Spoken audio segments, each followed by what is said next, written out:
Milton Friedman, Capitalism and Freedom.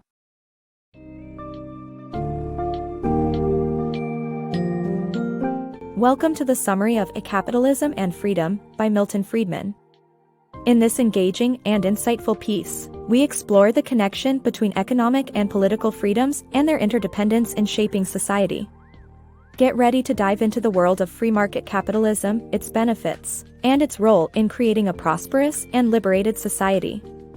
We will discuss the appropriate role of government in economic life, the drawbacks of Keynesian economics, the importance of monetary policy, and learning about alternative ways of providing education, tackling monopolies, and dealing with income inequality.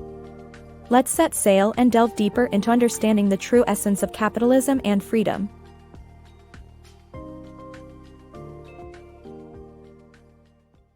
Interdependence of economic and political freedom. The conventional mindset suggests that economics and politics possess distinct functions, material well-being and individual freedom, respectively. However, true success requires an understanding of their interdependent nature. For instance, despite capital controls by government, people are limited economically just as they can be constrained politically due to their beliefs. The solution is a system that nourishes both economic and political freedom. This is what free market capitalism provides. Here, government's role is confined to ensuring minimal law and order, like safeguarding property rights, while empowering individuals to exercise their basic economic privileges as they see fit. In traditional educational settings, economics and politics are often viewed as separate spheres. Economics revolves around material prosperity, while politics centers on personal autonomy. However, treating them as independent entities can be misleading. In fact, economic and political freedoms are intertwined, and restricting one inevitably limits the other. Visualize a post-World War II British citizen who aims to vacation in the United States but is hindered by government-imposed capital controls, making the trip unaffordable. Alternatively, consider an American with capitalistic beliefs who is banned from visiting the Soviet Union due to her ideologies. In each instance, limitations on economic and political freedoms shackle individuals from pursuing their desires and following their chosen paths. The key is to adopt a system that promotes and preserves both economic and political liberties, thus allowing people to flourish. This harmonious balance is embodied by free market capitalism. Within this system, the government's role is purposefully restricted to maintaining basic law and order, ultimately upholding individual liberties without encroaching upon them. By primarily focusing on setting guidelines and providing security, the government leaves space for people to exercise their basic economic rights and conduct transactions as they see fit. By abiding by these restrained roles, unrestricted markets can efficiently fulfill the remaining functions, granting individuals autonomy in shaping their lives, choosing their purchases, and determining their identities, thus ensuring a prosperous, free society. Debunking Keynesian economics. Many politicians argue that government intervention in the economy is necessary for proper functioning and stability. This idea, rooted in Keynesian economics, comes from the belief that increasing government expenditure can correct market contractions and every dollar of government spending creates another dollar of wealth for private individuals. However, this balancing wheel theory does not work in practice. Government programs take too long to roll out and often lead to unintended consequences. Furthermore, the behavior of large groups of people is too complex to accurately predict, and historical evidence shows that individuals often save rather than spend when faced with increased government spending. In the wake of the Great Depression, a new economic consensus emerged, asserting that increased government spending was the key to market stability. This idea is based on British economist John Maynard Keynes' theory, which states that every dollar the government spends generates an additional dollar of wealth for private individuals. This concept is known as the Keynesian balancing wheel of government spending. Despite its popularity among proponents of big government, the Keynesian balancing wheel does not function as intended. When private spending drops, Keynesian theory suggests that the government must fill the void by increasing its own spending. However, government programs often take too long to roll out and result in a myriad of unintended consequences. For instance, it takes just as long to wind down these programs as it does to establish them. This means that these policies often remain in place even after economic recovery, draining resources and imposing unnecessary taxes on the public. Keynesian economics may appear to offer solutions on paper, but it fails to address real-world complexities. For example, its proponents argue that increased government spending stimulates individual consumer spending. Unfortunately, predicting the behavior of large groups of people is next to impossible due to its intricate nature. Moreover, evidence from the Great Depression reveals that many individuals opted to save their money instead of spending it in response to the government's interventionist strategies. Ultimately, the limitations of Keynesian economics demonstrate its inability to create the conditions necessary for its own success, casting doubt on the practicality and effectiveness of governmental intervention in the economy. Taming monetary policy. The government's interventions in markets go beyond spending. Monetary policy also plays a role, often with undesirable consequences. The Great Depression, for instance, was exacerbated by the Federal Reserve's poor management of money supply. To prevent future crises, the central bank's role should be limited to expanding the money supply by a fixed, predictable rate each year, avoiding excessive interference in markets and fostering stability through restrained growth. The government's role in markets isn't limited to spending. Monetary policy is another tool used to shape economic life.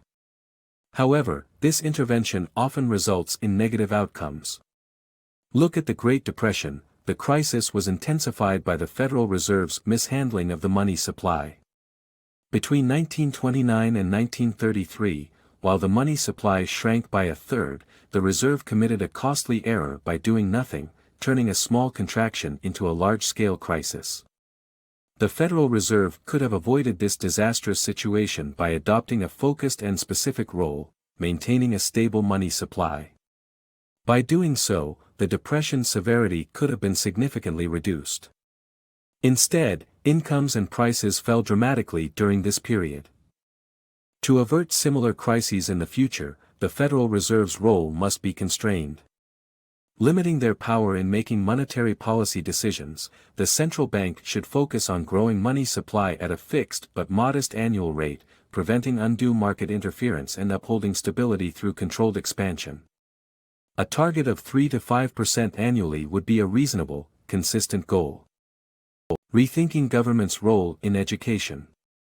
Governments play a crucial role in K-12 education, where the neighborhood effect, the impact of individual actions on society as a whole, is evident. An educated society benefits everyone, while an uneducated society leads to societal breakdown. However, government involvement is less justifiable beyond high school, where education becomes more niche and benefits individuals more than society as a whole. Governments should also consider adopting a voucher system for K-12 schooling, fostering competition among schools and allowing market demand to shape curricula, and thus improve educational quality and relevance. In the realm of education, the government's focus should primarily be on K-12 schooling. It is during these formative years that the neighborhood effect is most significant. A well-educated population in basic skills, such as reading, writing, and arithmetic, generates a positive impact that permeates throughout society. Without these fundamental skills, social life would crumble and cease to function as we know it. However, higher education, particularly post-high school, often becomes specialized and benefits individuals far more than the collective. For example, obtaining a degree in particle physics might advance the individual's career, but it does not offer a widespread societal benefit like basic literacy. Thus, it is difficult to justify the government allocating resources to such niche educational pursuits.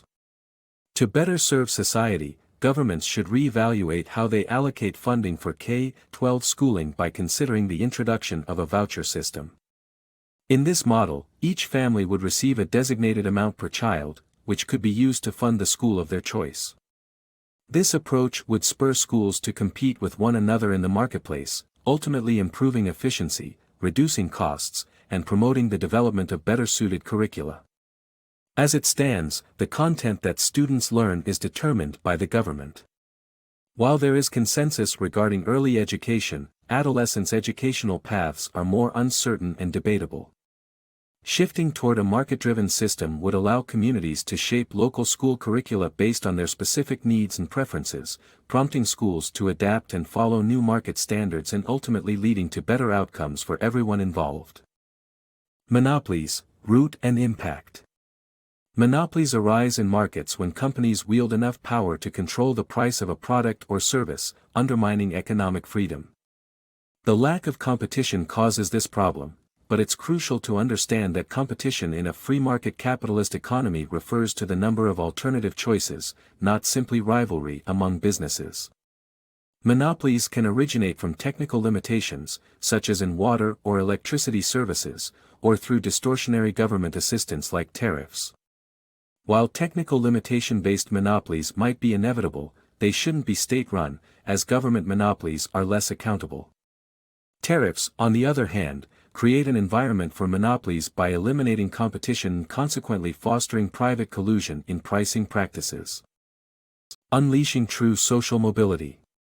In the past, individuals were bound to certain types of work by their social class or caste, limiting their potential income and hindering social mobility. The capitalist model unlocked the proverbial gates, giving everyone the chance to pursue any occupation they desired, thus fostering a wealth of opportunities. However, to make the most of this freedom, government intervention in income regulation must be limited. One solution is to replace progressive income taxation with a flat-rate system, addressing inequality of opportunity and promoting innovation. Within historical societies, opportunities were restricted by a person's caste or social class, preventing the possibility of earning significant sums of money.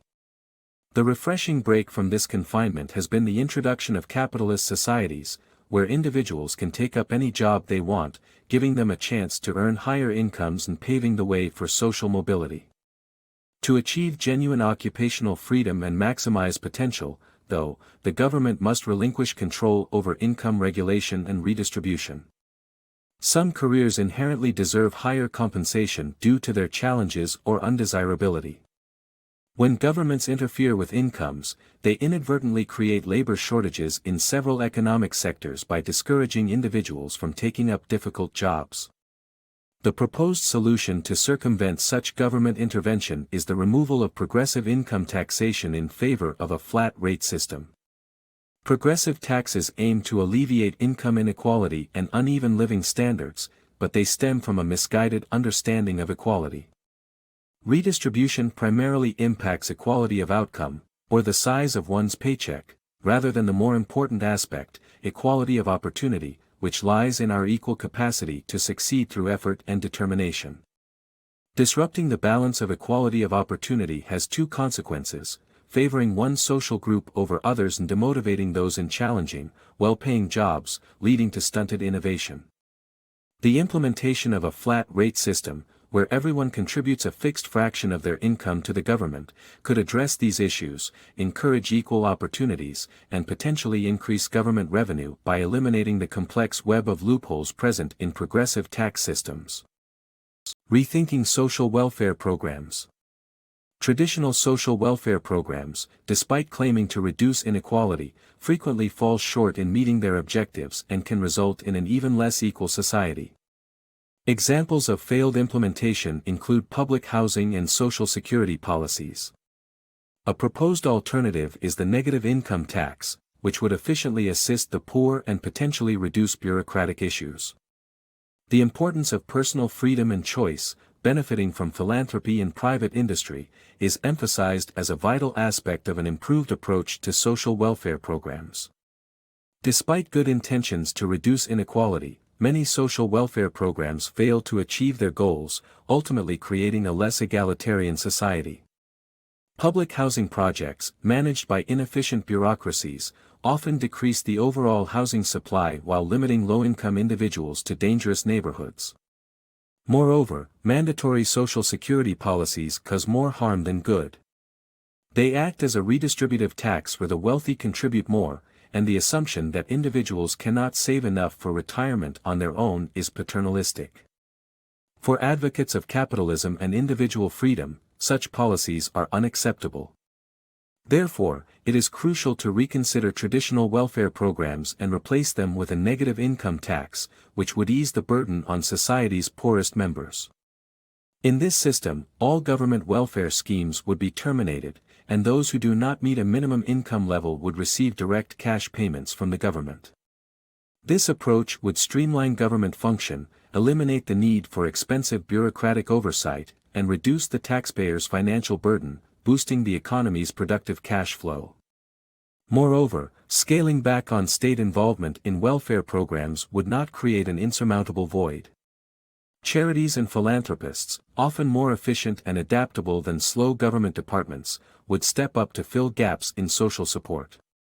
Ultimately, preserving individual freedom and choice is essential for both economic and social progress.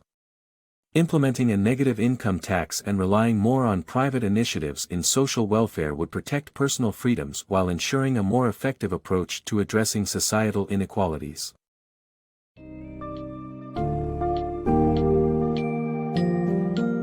As we reach the end of this summary, we can now appreciate the vital link between economic and political freedoms, and the benefits that free market capitalism brings to society.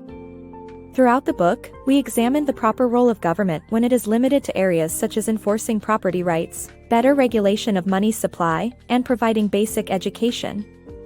We also critiqued big government policies and Keynesian economics, addressed the reasons behind monopolies, and explored alternatives for a more efficient and just society in terms of education, taxes, and welfare. With these insights, we now stand equipped with a fresh perspective on capitalism and its vital connection with freedom. Let's continue to advocate for societal systems that truly promote liberty and prosperity for all.